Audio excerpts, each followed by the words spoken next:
మీరెందుకు విడాకులు తీసుకోవాలనుకుంటున్నారు? ఆయనకు వేరే మహిళతో అక్రమ సంబంధం ఉంది. ఆవిడ చెప్పింది నిజమేనా? నో, ఆమె నా డైరీ చదివింది. దానికి దీనికి ఏమిటి సంబంధం? ఆమె నా డైరీ చదవకపోతే నా అఫైర్ గురించి తెలిసేది కాదు.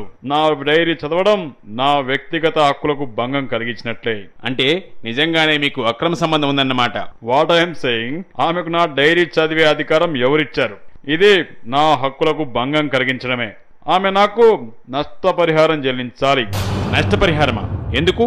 ఆమెకు ఇతరుల డైరీ చదివే అలవాటు ఉంది, అది కూడా నేరం. ఆమె మీ డైరీ చదివినట్లు మీ దగ్గర ఆధారాలున్నాయా? ఆమె నా డైరీ చదవకపోయింటే నా అఫైర్ విషయం తెలిసేది కాదుగా. మీకు అఫైర్ ఉందని అంగీకరిస్తున్నారన్నమాట. నో, వాట్ ఐఎమ్ సేయింగ్, నా దగ్గర ఫోటోలు కూడా ఉన్నాయి సార్. చూసారా, ఆమెకు ఇతరుల ఫోటోలు వాళ్ళకు తెలియకుండా తీసే అలవాటు ఉంది, అది కూడా ఒక నేరం. అవి మీ ఫోటోలేనా? అవి మార్ఫింగ్ చేసిన ఫోటోలు. ఆ ఫోటోలో ఉన్నది నేనే కానీ అవి నావి కావు. అయితే ఆవిడ మీ హక్కులకు భంగం కలిగించలేదన్నమాట.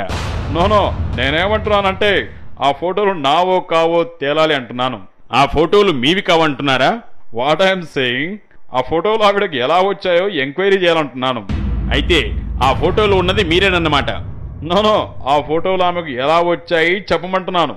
అసలు ఆమె నా ఫోటోలు నాకు తెలియకుండా ఎలా తీస్తుంది, నా డైరీ ఎలా చదువుతుంది, ఇదంతా కూడా విచారణ జరిపించాలి.